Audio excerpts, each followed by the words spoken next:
quite keen to do so because I haven't got into research in the classic way that most people do. So I've never been an academic kind of trainee. I didn't do academic foundation training. I'm not a PEDS academic kind of trainee. So my way into research was very kind of, I don't know, not backdoor, but just not kind of the way that you might predict. And so hopefully, I guess my story can help others to see that it is more accessible than we might think. So anyway, so who am I? So I'm a SD5 PEDS trainee. Some of you might know me from Leeds.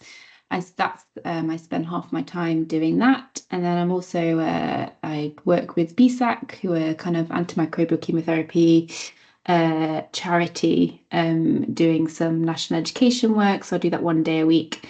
And that came out through a discussion with somebody at a conference. So again, it wasn't a post I applied for, it just came out of a chat with someone. And then the rest of my time, so that 30%, I'm writing up my thesis from my research that I've done over in Malawi. So that's kind of done with the University of Liverpool as a part-time MD, which is similar to a PhD, and we'll go through that in a little bit. So this is a really, really important slide, and this is what I'm kind of one of the key messages to be today, this evening, is that we were just talking earlier about gated communities and how research can, for many people, feel like, if I'm not an academic trainee, or if I'm not part of an NIHR program, or if I'm not a research fellow, or if I don't have a specific role and I'm going through the motions, then I can't get research is inaccessible to me. But that wasn't the case for me. I was very I was a squiggly line, and I'm still squiggling. I'm not on any particular kind of program as such, apart from obviously this MD, but that came out kind of a backward sort of way. So you don't need to be that straight line in order to get involved with research. You can be the wiggly line, and the wiggly line is much more fun anyway. So why lower middle income countries? So the mortality in under fives in our high income setting is a lot lower than in the low income setting. And for me, it's great that we can do loads of research to improve outcomes for kids in the UK and in America, and that's great. And there's been some amazing research, particularly with genetics and stuff, where we can really prolong lives and we can improve things. But there's so much money and energy and thought that goes over in high income countries already, and there's a lot more to be done in the low income setting. So mortality is you're over a 10-time increased risk of dying if you're under 5 in the resource limited setting. So there is a lot to improve, and there's a lot more that needs to be done to kind of address this global inequality. So for me, that's why I want to kind of put my energy. And so I've always been interested in that. And after my foundation training, I did the Diploma of Tropical Medicine and Health, which was really, really fun. I would recommend it to anybody. I think maybe until recently, or maybe they still do, PEDS in Yorkshire will support one person a year to go and do this. But I did it in Liverpool. You can also do it in London. I think you can do it in Tanzania, and there's a few other places. But it's a 3 to 4 month full-time course. Taught course. It's very hands-on. So not only are you kind of learning about clinical tropical medicine, humanitarian medicine, public health research methods, but you're also in the lab looking down microscopes and analysing, figuring out what a mosquito looks like based on the colour of their knees, and learning about snake bites and how to manage those. It's a really, really interesting course. It's something that you would need to do if you want to do anything with MSF, just because of the huge differences in tropical medicine versus, say, UK medicine. For example, we don't see much malaria here, but it's the most common kind of cause of febrile illness in many countries. And it's a huge kind of door to further research opportunities and career opportunities. So a lot of my research has come from literally from a chance meeting with a lecturer, where I was in that room at the bottom there, and it was the rabies expert, and he gave me his keys to say, right, you there, shake them if I'm going too fast, and then I'll slow down, kind of the lecture. And I gave them back to him at the end of the talk, and I said, oh, have you got anything going? I'm interested. I've got the rest of the year off. I don't really know what to do. And he was like, oh, I've got some PCR work that could be done in Nepal. I said, I don't really fancy that. I want to do some clinical work. And so he put me in touch with his colleague, who is now my supervisor and friend. So, it opens lots of doors, as well as just being a little course. And you do meet people that are interested in similar stuff to you, which is quite nice. And it kind of shows you that you don't just have to be an NHS doctor and you're there forever. There's other stuff that you can do if you wish. But anyway, so did that, and then went out and worked on a research study in Malawi. So for those of you who don't know, Malawi is in the east of Africa. It's the warm heart of Africa, and it's called that because people of Malawi are notoriously very friendly, welcoming, and very kind. It's a malaria endemic country, so you see lots and lots of malaria. And it's a low-income country, so it's the 8th poorest in the world. So there's a lot of, I think 10% of the population suffer with HIV, and there's quite a bit of TB around too. And so the infection and the disease burden is high, and they only spend 3% of their GDP on healthcare. But it is an NHS sort of based system, so there was no giving anybody or giving families a bill at the end, which is quite nice for an NHS doctor. I can't imagine ever billing somebody after treating them. So that's the setting. And whilst I was out there, I worked on the CHASE study, which is known as the Childhood Etiologies of Severe Encephalopathy. And it was basically looking at what are the causes of children attending to hospital with a fever and in a coma. So that's a GCS of less than 8. And it was usually due to an invasive, horrible brain infection. So cerebral malaria, meningitis, TB meningitis, viral encephalitis, that sort of thing. And so that was set at Queen Elizabeth Central Hospital, which some of you might know, some of you might not know. It's a hospital that's sort of twinned with Liverpool in a Malawi Liverpool research kind of connection. And so those two people listening to that little boy's chest is Terry Taylor and Carl Sadell. They are American clinicians who came over to Malawi about 30 odd years ago, set up the Blantyre Malaria Project, and have basically never left. So they are huge kind of advocates for malaria in Malawi. They've done a lot of the world leading research in cerebral malaria. So they were the guys that found out that it's the brain swelling that causes death in cerebral malaria. And they are just wonderful people who just want to make things better for the population that they serve. They are very inspirational and lovely and really fun. And then further down there on the right is Stephen Ray. So he was the PI of the CHASE study. And at the time, he just finished ST4 in paediatrics. He's now a good trainee in ID. But yeah, so he took 3 years and did a PhD and did this study out there after his ST4 year. And next to him is Ajisa. He is our, or was our lead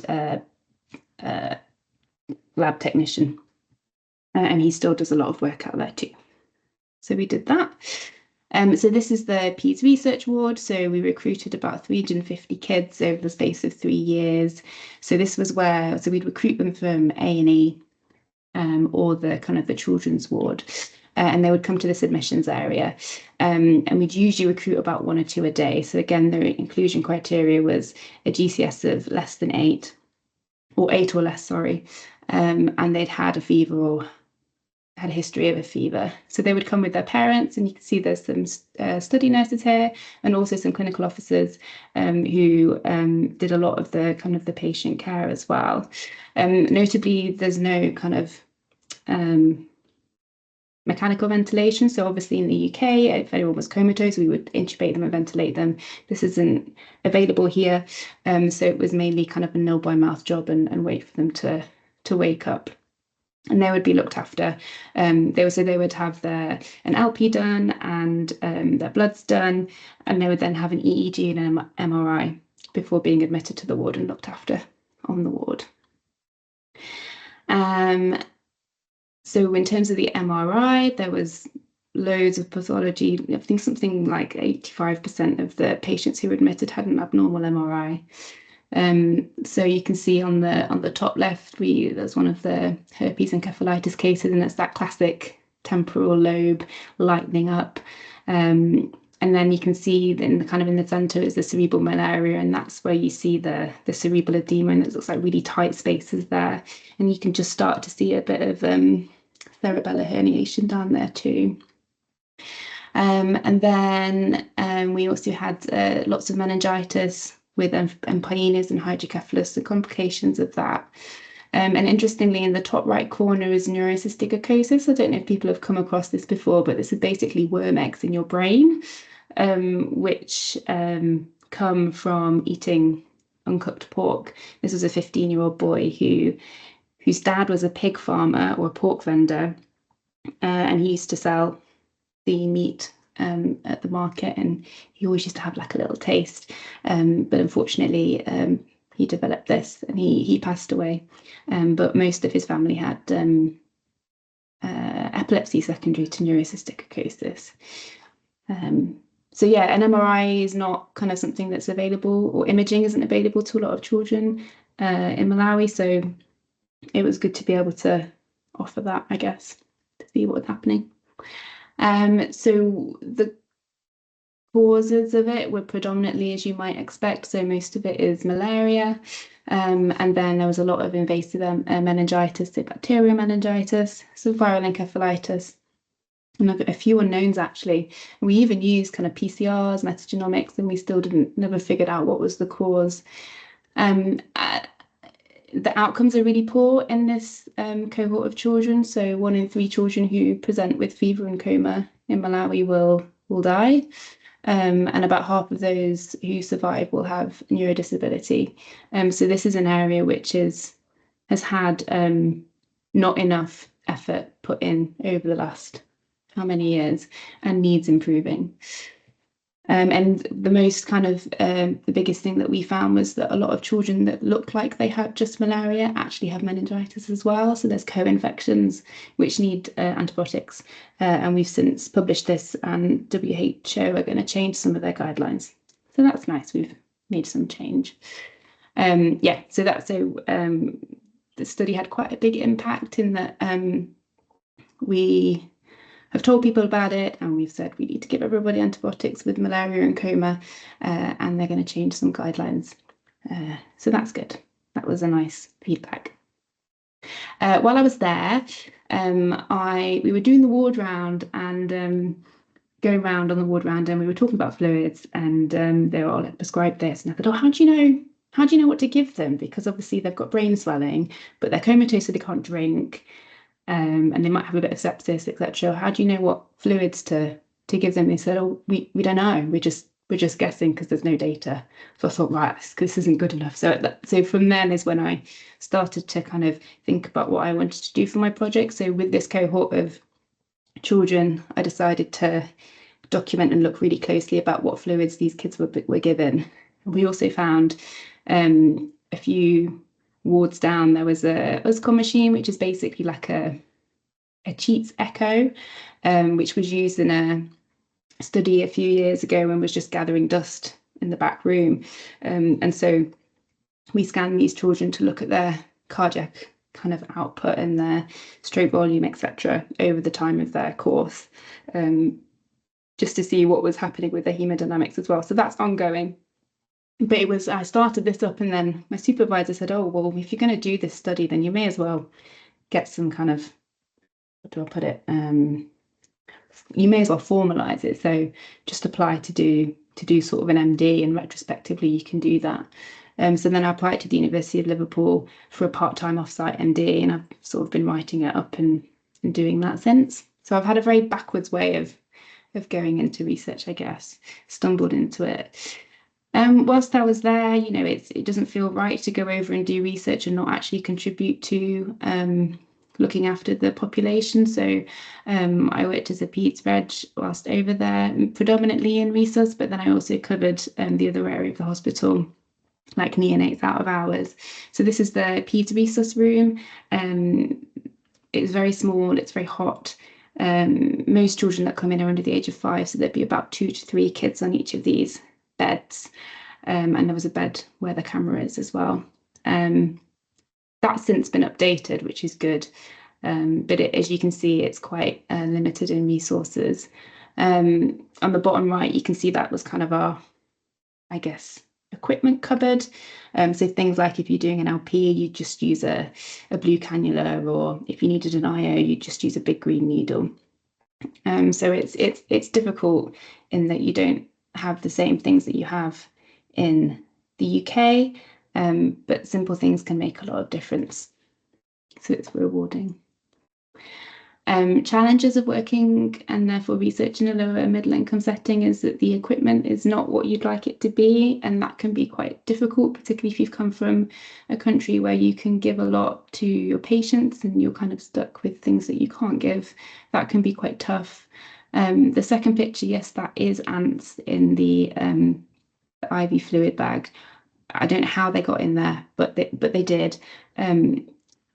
So that's another kind of a weird thing you kind of got to come across. The third picture was on the neonatal unit. This was a cannula of a neonate that had been left in for too long and not really noticed. Documentation's not great there, so that has sort of been left, and they'd had this sore, which was really tricky. So stuff like that can be quite frustrating when, you know, in the UK we have our VIPs and our CLIP scores, and it's very we're quite hot on that stuff.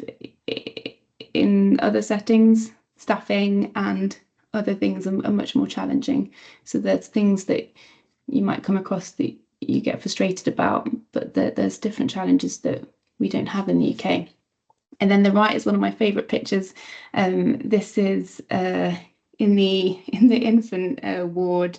This is a live chicken who'd been bought at lunchtime by one of the nurses for her dinner later on, and he was just chilling in the bag next to where you wash your hands.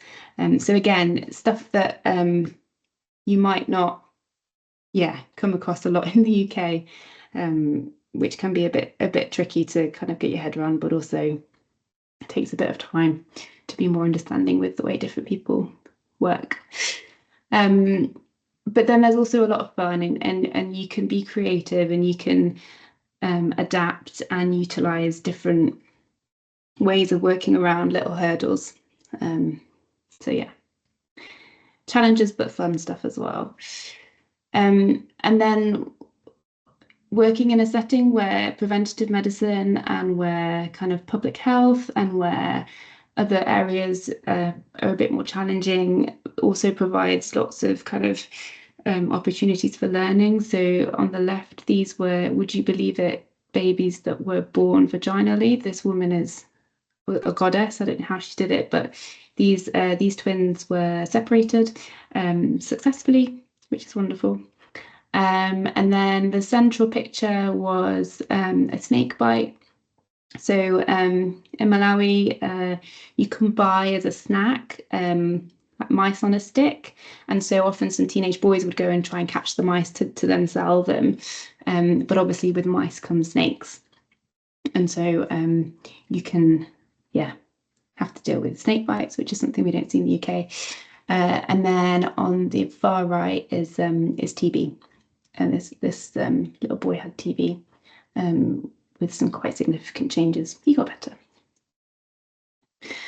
So I asked a number of people who have worked and has also done research out in Malawi and other places, and I kind of said, look, I'm giving a talk, and what do people need to kind of know? And so these are the things that they gave me. So they said it can take a while to get stuff off the ground. So it's important to plan early, be organised, talking to the heads of departments. So if you're going out to do some research, for example, it's important to kind of clarify with the heads of department how much you're going to offer in terms of your clinical time. It's important to be agile and adaptable, particularly with different cultural ways of working. The way that we see is the right thing to do might not be the same way that other people see that, and you know, respecting that people in their setting often know what the right thing to do is. Anticipate working at a much more senior level. So, for example, medical students in Malawi will be doing lumbar punctures, acidic drains. You know, the place is mainly run by kind of F1, F2 level doctors. There's a lot more kind of responsibility given at a much earlier stage in training, so that can be a little bit of a shock to the UK trainee. It's really exhausting at first, thinking about research and trying to adapt to a new environment and different ways of working, language barriers, etc. It can be really tiring. And then in terms of kind of research in general as a whole, if you're thinking of wanting to do a bit of a split, so clinical academic work, or maybe doing something alongside your clinical training like I've done, it can be sometimes quite challenging to kind of meet each of the interests. You know, some long hours and you might have to juggle a little bit. And then for me, this wasn't an issue in terms of impact on family and finances, is that when I went out there, I was single, I didn't really have a mortgage. I was in a position where I could just up and leave, and obviously that's not something that everybody can do. So considering that, you know, also I've gone less than full time, which has meant like a pay cut for me, which is okay. Like I can manage that. But, you know, if you have young children, and, you know, there's a lot of stuff to think about. But the benefits of doing clinical research is that, you know, you have autonomy and it's quite a flexible, can be quite a flexible lifestyle. And the reward is huge. You know, you can make some really big changes, or you can, yeah, you can publish something which will change things for others in a big way, and that's really rewarding. I'll very briefly touch on this because I had this kind of thought process when I was earlier on in my kind of researchy phase, was that, you know, do I do a research degree or not? You don't have to do a research degree to be involved in research. There's lots of stuff you can do if you want to be a kind of a clinical academic, in terms of, you know, you want to have half your consultant job as a consultant and half your consultant job as a researchy person, or in a university. You kind of do need an MD or a PhD, but you can kind of start with, you have a little taster with an MPhil, which is like a smaller project that can be 1 year full time, or you could do it part time. It's cheaper if you do it part time, and it's even cheaper if you do it off site. So I'm doing my MD in Liverpool, and I pay £950 a year. And I've had like 6 years to finish writing mine, so it's been really flexible for me. There's not much of a difference between a PhD and an MD in terms of in terms of the requirements, so like how long your thesis needs to be and how they assess you. But doctors can kind of, MD is only open to doctors, and it's a bit more kind of hands off. You're a bit more independent with that, and the time and the cost is the same. So I did my MD, or I'm doing my MD part-time alongside my training. The pros of that was that I had a variation in my working week. I was doing research without slowing my training down. It was a nice supported route into it, in that I had my hand, you know, my hand was partially held by my supervisor. It's great for grid applications, and you have a long time to complete it.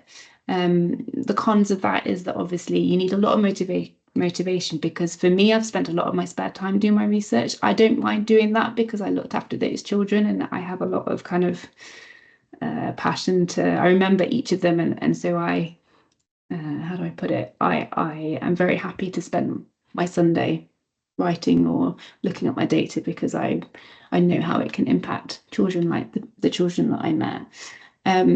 Obviously, I'm spending £950 a year for the fees, but I am getting a lot. Like, I've got the best like Outlook package and stats package and all of that.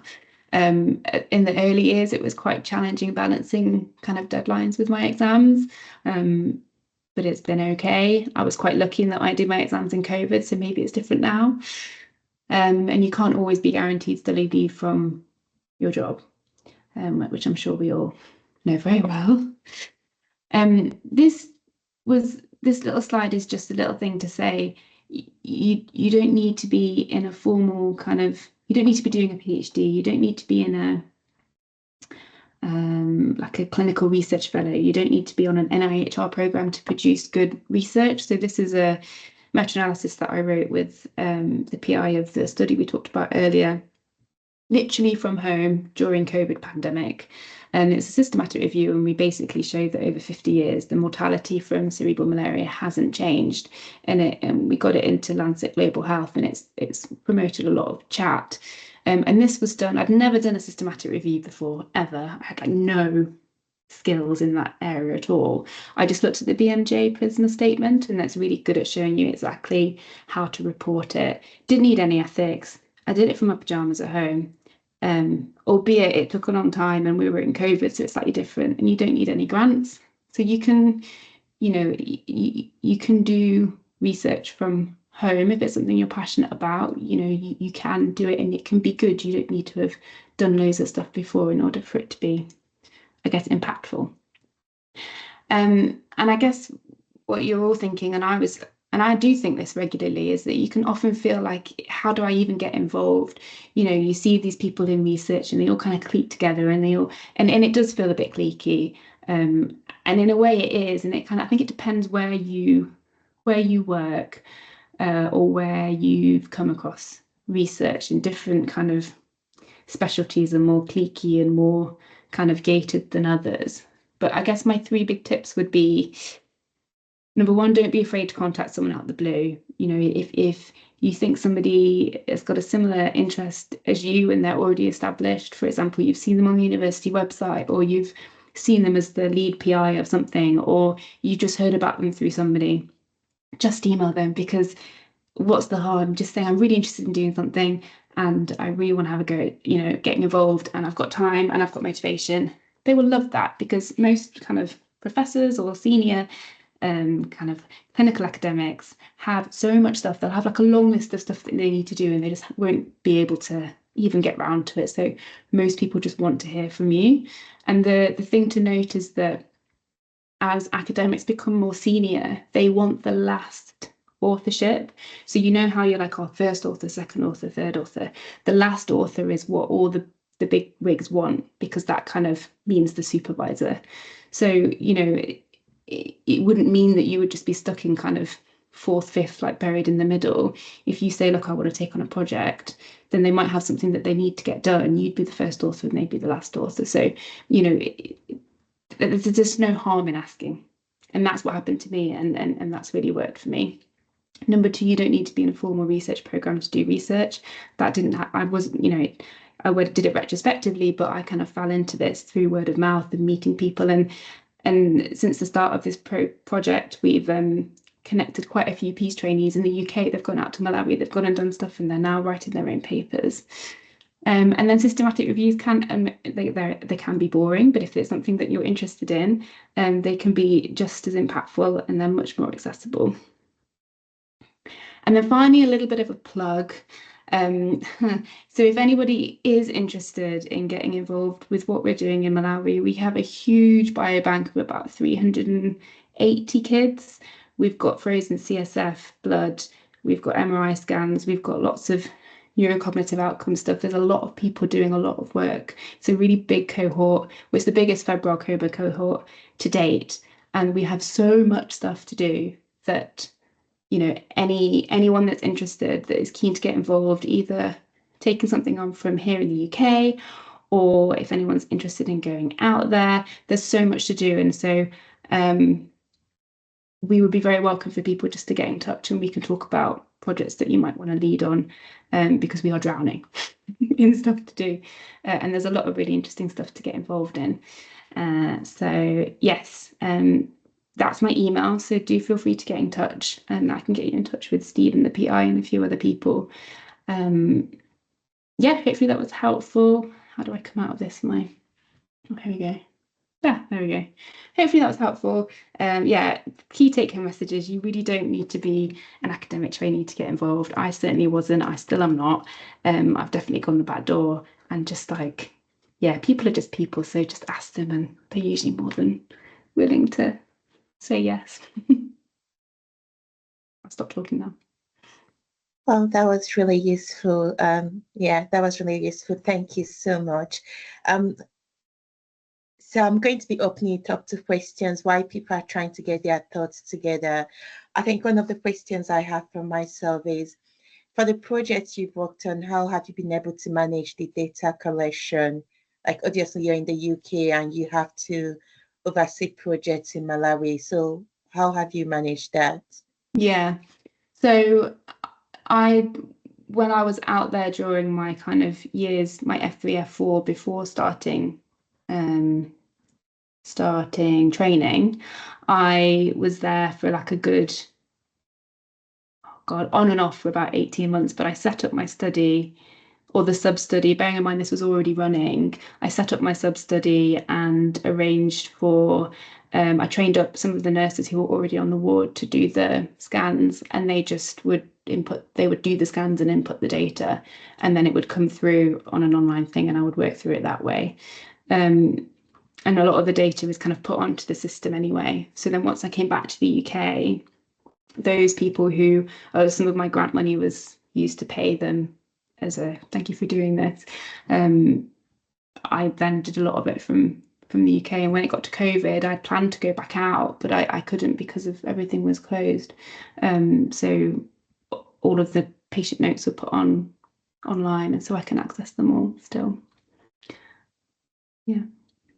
Yeah, lovely. Thank you.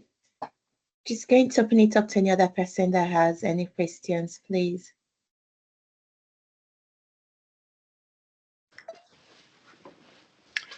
Thanks for that, Charlotte. I had